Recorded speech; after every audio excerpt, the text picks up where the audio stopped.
I'm from a small Midwestern town I'm sure you've never heard of, and you never will. It wasn't even a dot on the map, just 761 people on their own in the middle of nowhere.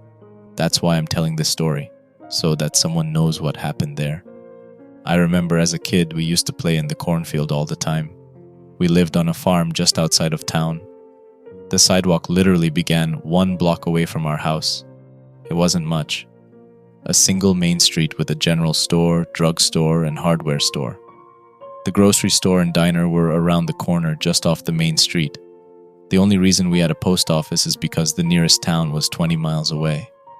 It was the kind of place even Norman Rockwell would miss if he drove through. My brother, sister, and I didn't have a lot of toys or games, so we played hide and seek almost non-stop with a few of the other neighborhood kids. We tried playing around the house, but with there usually being 6 or 7 of us, it was just too easy. The best time was during the summer after the corn got above our heads. Nobody wanted to be the seeker then because it was literally impossible to find anyone. Games would go on for hours with no one found. Our mom would have to come out and yell for us to come in for meals. The best part of hiding was when the seeker walked right past you. The excitement and sheer terror as you held your breath and tried to stay as still as possible was incomparable. I'd nearly pee my pants if the seeker stopped right beside me. There was that moment when you didn't know if they had no clue where you were or if they knew, and they were just toying with you. There were a couple of times when the seeker was toying with me and they would stop right beside where I was hiding, then take a step or two and lunge back and grab me. I screamed both times. Not the "oh you got me" squeal that kids do, I mean serious blood-curdling someone is trying to murder me scream. My mother came running to make sure I was okay and I got in trouble for scaring her so bad. I usually had to sit out the next turn as punishment, watching the cornstalk sway and bend as the pursuers hunted down their prey. The fun suddenly changed when the strangers came to town. I remember there were a lot of strangers around during that time in my life. By strangers, I don't mean people who act odd. They acted much more than odd. Remember when you were a kid and you dressed up as a superhero? You acted like the superhero you were dressed like. You would talk like him, walk like him, pretend you had the powers he had. You just did everything you could to fool anyone into thinking you were that superhero. This was the same, only these people seemed to be dressed up, pretending to be people. It was weird. We would go to town and some of them would be just standing around pretending to be nonchalant. They were staring at nothing. Not the 1,000-mile stare some people have, but literally staring at the strangest things. An old man in a rocking chair in front of the general store would sit staring at an unlit streetlight in the middle of the day. A man leaning against a door frame was staring at his hand as though he had never seen it before. Odd things like that became more commonplace, and the people who lived in the town their entire lives noticed as well. The strangers were approached and asked who they were and where they were from. They would answer without taking their eyes off the object they were focused on. They said they were from a ways off and were traveling to their homeland. That seemed to appease people for a while. Weeks later, when they were still hanging around, people started to get anxious.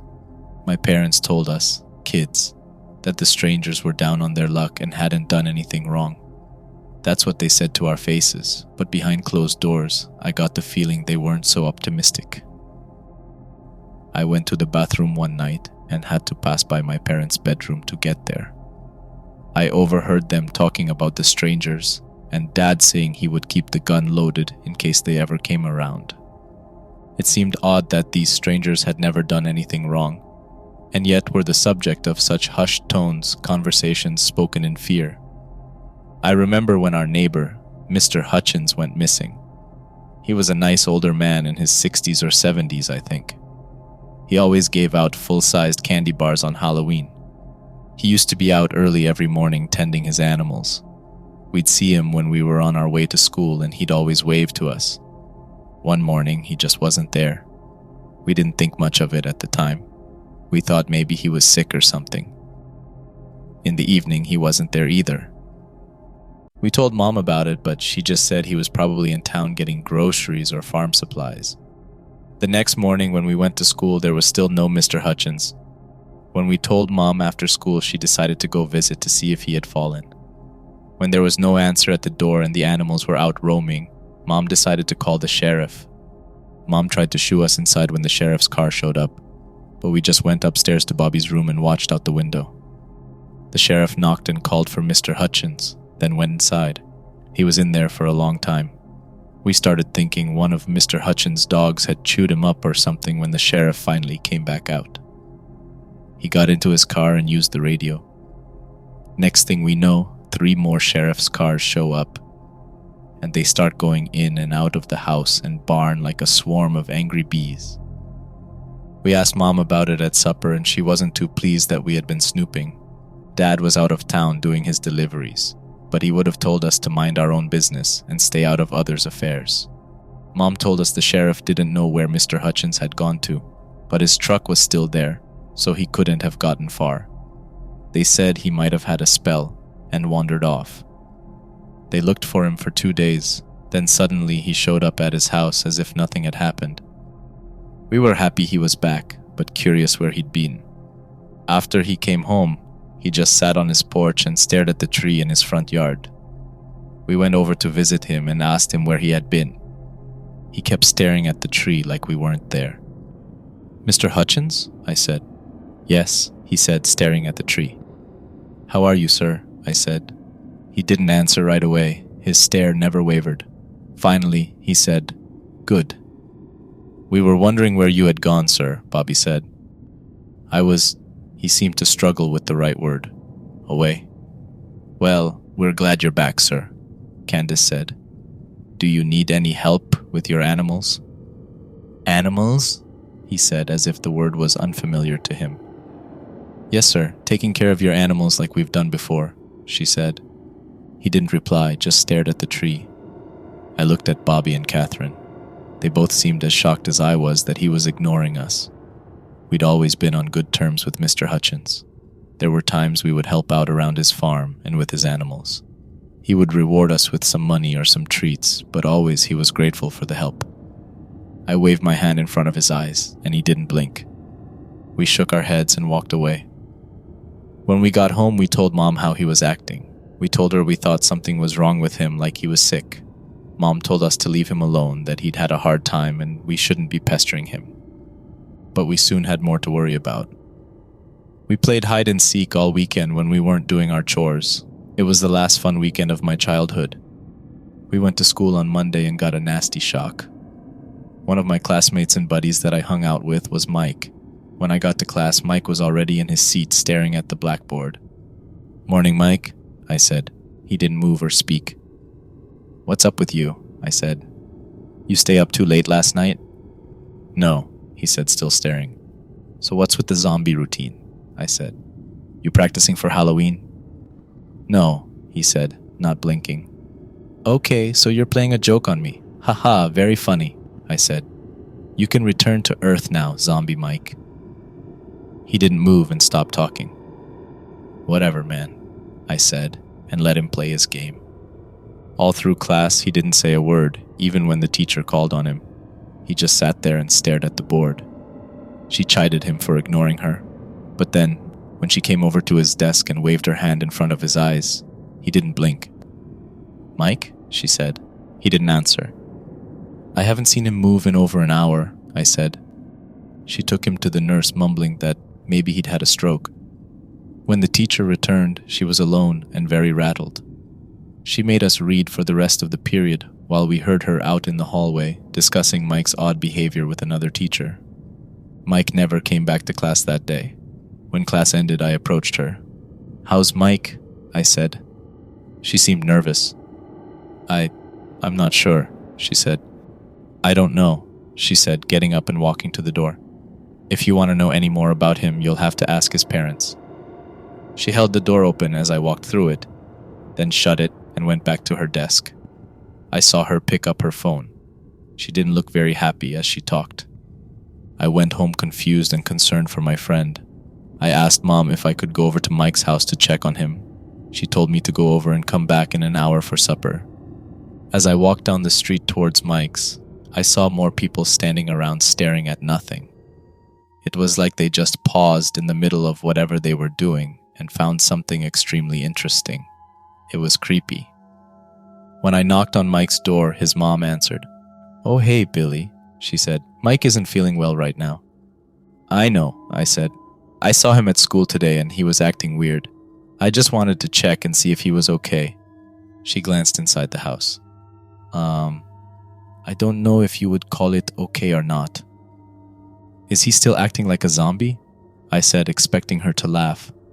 She shot me a horrified look. "Maybe you should come in and see for yourself." I stepped inside and she led me back to his room. He was standing there in the middle of the floor looking up at the light fixture. It wasn't even turned on. "Hey, buddy," I said. "Just came by to see how you're doing." "Good," he said, still staring. "I was a little worried about you the way you were acting at school today." He stood silent. "Okay, Mike, whatever game you're playing, you win," I said. "Now it's time to snap out of it and be normal again." His gaze slowly slid down from the light and landed on me. "Normal," he said slowly. "Yeah, normal," I said. "You know, like everyone else?"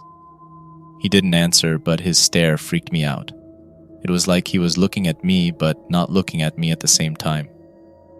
"You know what, Mike? I've had it with this stupid game," I said.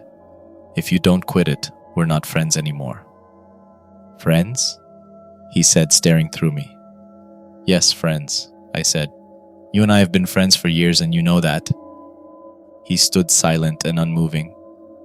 "Okay, I'm done," I said, walking out of the room. His mom followed me out. "Are you really not going to be friends with him anymore?" she said. "I was just trying to get him to quit playing," I said, peeking around the corner to see Mike staring at the spot where I had been standing. "Did the nurse say anything about what could have happened?" I said. "She said it might have been a stroke, but his vital signs say everything's fine." "This is too weird," I said. "He's acting just like..." "Like who?" she said as I rushed out the door. "Like who?" she called after me. I ran to Mr. Hutchins' house and found him sitting on the front porch. He was staring at the tree like the day we came to talk to him. "Mr. Hutchins," I said, "what happened when you disappeared?" He didn't respond. "Mr. Hutchins," I said, grabbing him and giving him a little shake. "I need to know." His head slumped forward. I jumped back. "Mr. Hutchins?" I said, slowly approaching him again. I reached for his neck to feel for a pulse. I waited a long time before realizing there was none. As I pulled my hand away, he grabbed it. I jumped, trying to get away, but his grip was too strong. He stared into my eyes. "Normal," he said in a raspy voice that I didn't recognize. Then he slumped over again. When he released me, I ran home. "Mom, Mom," I said as I burst in the door. "Billy, what is it?" she said. "It's Mr. Hutchins." "Has he gone missing again?" she said. "No, I think he's dead." She stopped making supper and turned slowly toward me. "Dead?" "Yes." "How do you know?" she said. I explained what happened with Mike and how I went to Mr. Hutchins' house after. I told her what happened there, and she got this far-off look. "Stay here," she said, walking out of the door. I watched her walk over to Mr. Hutchins' house. I saw her look at the body, then I saw her cover her mouth and run home. When she burst in the door, she went straight for the phone and called 911. Within 15 minutes, there were just as many flashing lights at his house as the day he went missing. The sheriff asked me some questions about it. I don't think he believed me about the grabbing and talking part. He said Mr. Hutchins had been dead for hours. When he was done, we finally had supper. None of us talked much except for asking to pass the food. After supper, I went to my room and lay on my bed staring at the ceiling and wondering what was going on. Before I knew it, I had fallen asleep. When I woke, I was surprised that I was still in my clothes from the day before and had slept on top of my blanket. Usually, if I fall asleep like this, Mom comes in and covers me up. She must have been tired last night from all the excitement. I got up and went out to the kitchen. There was no one there and nothing cooking. That in itself was odd. Mom was always the first one up in the morning, cooking breakfast. Even if we just had cereal, she was up making coffee for her and Dad. It was eerie walking into a dark kitchen and getting my own cereal. I expected her to show up at any moment, but she never did.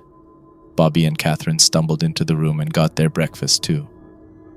"Is Mom sick or something?" Catherine said. "I don't know, maybe she's just upset from the whole Mr. Hutchins thing," I said. Bobby just sat and munched on his cereal, half awake. We finished breakfast and got ready for school. Still no Mom.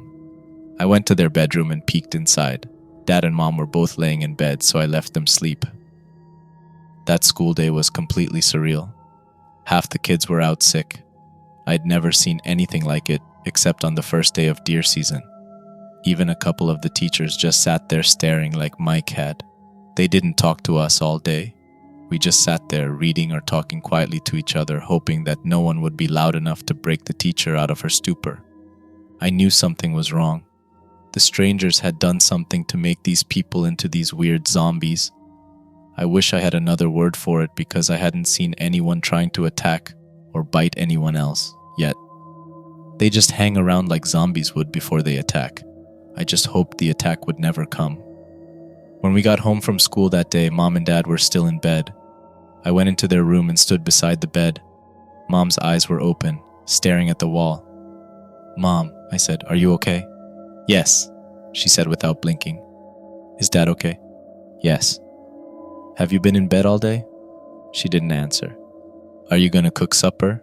She didn't answer. I waved my hand in front of her face and she didn't blink. "Please, Mom," I said, "please snap out of it. We need you." For the slightest moment, her eyes met mine and a single teardrop fell from her eye. Then she went back to staring at the wall. I went out and told Bobby and Catherine that they were still in bed, and I didn't think they'd be coming out anytime soon. "Should we call someone?" Catherine said. "Like who?" Bobby said. "I don't know. The doctor maybe," she said. "Okay," I said, pulling out the phone book and looking up the number for the doctor. I dialed and waited as it rang and rang. "No one's answering," I said. "Who else can we call?" she said. "We used to ask Mr. Hutchins for help when we needed," Bobby said. A horrible thought suddenly struck me. "You don't think Mom and Dad will end up," I said, unable to finish the sentence. "Like Mr. Hutchins?" Catherine said. I nodded. Bobby started to cry. "We don't know that'll happen," Catherine said. "Mr. Hutchins was old, much older than Mom and Dad." Bobby sniffled a few times and stopped crying. "So what do we do now?" he said. "Let's make some sandwiches for us and for Mom and Dad," I said. "We can take them in and see if they're hungry." We did exactly that, but neither of them responded. They just laid in bed staring at the walls. The three of us ate our sandwiches and put ourselves to bed. We agreed to call the doctor again in the morning, and if he didn't answer, we'd call the sheriff. None of us went straight to sleep that night. We were too worried about Mom and Dad. I was also worried about Mike. This whole thing seemed like it was something out of a late-night movie. I couldn't imagine it being real. I kept trying to pinch myself to wake up from this bad dream. Before I knew it, I could hear my brother and sister's breathing settle into the rhythm of sleep. I smiled for the first time in a while, listening to them in peaceful slumber. As I listened, I heard another sound, floorboards creaking. I froze at the thought of a burglar breaking in and Dad not being able to do anything about it. The steps came closer. I huddled under my blanket for protection. The door creaked open. I snuck a glance and felt immediate relief. It was Mom. She was still dressed in her nightgown. She moved slowly to Catherine's bed and lifted her up. She turned and carried her out of the room. Then Dad came in and carried out Bobby. I got up and followed. "Mom, Dad," I said, "where are you taking them?" Mom already had the door open and was walking outside. Dad stopped and looked at me. "Don't worry," he said. "We'll come back for you." Then they walked out into the cool night. My blood froze. I didn't know where they were going, but I knew I didn't want to go there. I threw my shoes on and stepped outside. As I flew down the stairs, I saw a strange light at the end of our driveway. There were two silhouettes in it, and they were heading back toward the house. I squinted against the light, trying to see if it was my parents or whatever those things were that looked like my parents. As the figures grew closer, I could see they were empty-handed. I stood in the middle of our yard, frozen with fear. I didn't know what to do. If I went back inside, they would find me and take me to be turned into a zombie too. I couldn't run to Mr. Hutchins' house. Running to town would leave me wide open to be chased down. I turned round and round in a panic looking for options. The barn was an option, but not a good one. There weren't many hiding places there. Then it hit me. Hiding places. Where was my best hiding place? I ran into the cornfield. It was nearly harvest time, and the corn was as tall as it was going to get. It was dark, and would be even darker in the rows of corn. The only light came from the house and whatever was at the end of our driveway. I threw myself into the forest of green stalks and ran. Partway in, I stopped and realized what I'd done. I had run in a straight line, making myself an easy target. I refocused on my usual hide-and-seek strategy. I started from where I was, counted a certain number of rows up and a certain number over. I was careful to move slowly and disturb the corn stalks as little as possible. I duck-walked, staying as low to the ground as possible and moving as quietly as I could. I was near where I wanted to hide when something in my head told me to stop where I was. It was almost totally dark. The lights from the house and that thing cast strange shadows at the base of the corn. I could barely see a few feet in front of me. I resisted the urge to sit down and instead stayed in my crouched position on my toes so I could be ready to bolt at a moment's notice. I settled into my spot and focused on slowing my breathing. My adrenaline fought against me, telling me to run and never stop running. I pushed those thoughts aside and tried to be as silent as possible. The air was still. There was no wind and nothing moved. I became hypersensitive to the sounds I was making. Each time I inhaled and exhaled, it sounded like a steam engine chugging to get up a hill. Any movement I made, I heard the creak of the sole of my sneakers. I could even hear my neck muscles as I turned slowly, searching for any pursuers. It was like my body was conspiring against me, bound and determined to get caught. Somehow, over all the racket I was making, I heard a sound. I closed my eyes and focused on listening. For a long moment, there was nothing. I mean nothing. Not even the nightly crickets were singing. And then I heard it again. Someone was in the cornfield. They were moving slowly. I tried to tell if it was one or many. At first I couldn't, but then I heard another sound coming from behind me. They were still a little ways off. I thought they had just entered the cornfield. I painted a mental picture of how close they were. My mental map showed me one coming from the direction of the house and one from the driveway. As I heard them getting closer, I had to fight to stay still. My mind was screaming at me to run. I knew from so many hide-and-seek sessions that was the worst thing to do. I kept my eyes closed and waited for them to pass me by. Then, I would sneak out in the other direction. That plan seemed to appease my nerves enough to stop yelling. I heard one of them approaching. They were coming right at me. I could see the stalks beside me moving, but I stayed still. 2 rows before one of my pursuers would have literally run me over, they stopped.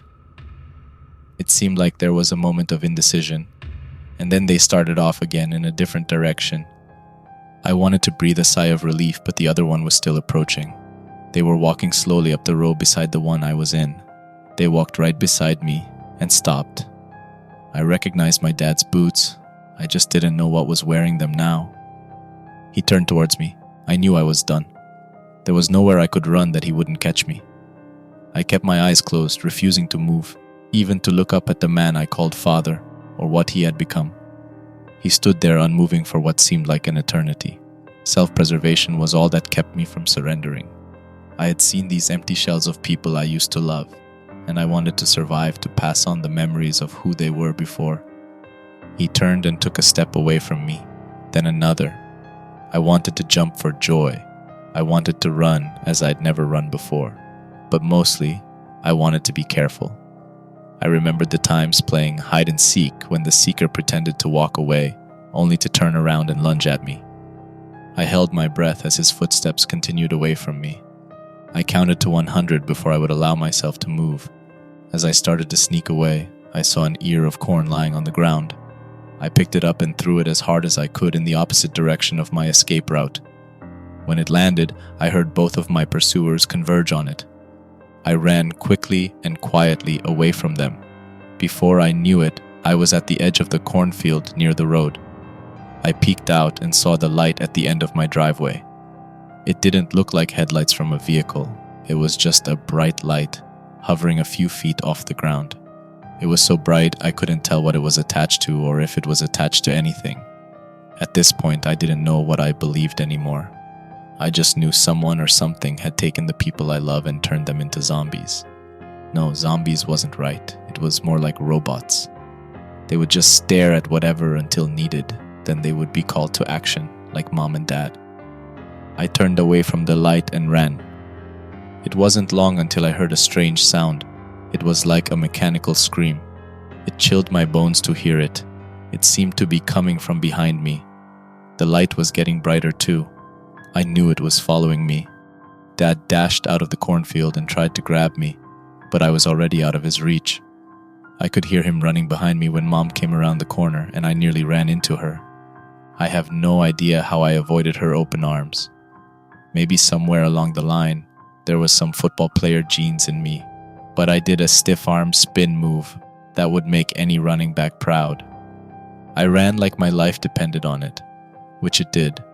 My legs were burning, my lungs were on fire, I had a stitch in my side, and yet I kept running. My parents and the light chasing right behind me, just waiting for me to trip or make some mistake. I was almost in town when a light shone in front of me. It also hovered just off the ground. I was trapped. With nowhere left to go, I stopped. It wasn't more than a heartbeat until Dad had a hold of me. Mom was right behind him. They each grabbed an arm and turned me around to head back towards the driveway light. At least they were walking, and I could take a breather before being turned into a zombie robot. The light behind us got brighter, and I heard a strange sound from that direction. They sounded somewhat familiar, though. As the light got closer suddenly, my dad started convulsing. He fell to the ground, followed shortly by my mom. Someone ran up and grabbed me. "Come on, kid," a large man said. "Let's get you out of here." I turned from my now unconscious parents to the man. He was in a soldier's uniform and holding a taser. He dropped it and ran with me halfway over his shoulder toward the other light. The closer we got, I turned to see it was a helicopter. It touched down just long enough for us to get on, then take off again.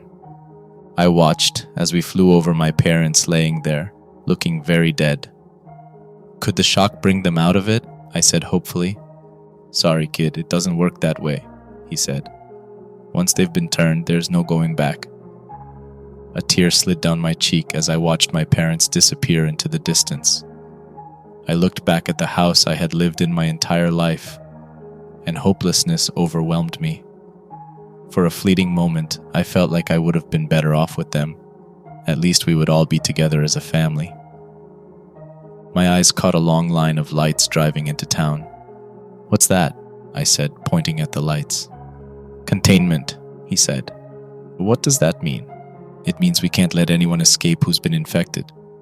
"Infected?" He shrugged. "I don't have a better word for it." I thought for a moment. "Am I infected?" I said. He looked at me. "Are you talking?" "Yes." "Are you staring mindlessly at inanimate objects?" "No." "You're not infected." I slumped back in the seat and closed my eyes, happy to be alive but incredibly sad for those I'd lost. I don't remember falling asleep, but when I woke, we were on a military base. Soldiers were hustling around like ants on an anthill. A man in a suit came over to the helicopter and took me inside. What happened next is a long story that I might tell someday. Suffice it to say for now that after a long time, I was taken to a foster family who raised me as their own. The town I used to live in ceased to exist. I never saw a single soul from there ever again. I was told I was the only one that was rescued that night before. I don't want to get into that right now. I've tried going back, but it's surrounded by a fence with no trespassing government property signs posted every 20 feet. It surrounds the entire town. I can see my old house from the fence, but no matter what I do, they won't let me back in. I have to wonder if they don't have the people in there standing around, staring at nothing, waiting to die. I've searched the internet for any traces of the town. There aren't any. It's like every piece of history, every shred of proof that the town ever existed has been erased. I've talked to others who've heard of similar experiences. The words paranormal, possession, and alien come up the most for possible explanations. But I wonder if it isn't something deeper than that. If it isn't something so sinister that explanations could be dangerous. Maybe it's for the best. Maybe I should just drop the whole thing and move on with my life. I just can't help but wonder what really went on. It's a mystery I need to unravel for Mom, Dad, Bobby, Catherine, Mike, Mr. Hutchins, and everyone else whose life was erased. First by whoever or whatever did this to them, and then by those who want to cover it up. I posted this to let everyone know about the people who used to be my friends, family, and neighbors. I don't want their memories to be in vain. But mostly, I don't want to allow others to fall into the same trap. If you see someone staring at nothing in particular and they refuse to speak, get away from them as soon as you can. They aren't as lost and helpless as you think. How many other tiny towns in the middle of nowhere have suffered the same fate?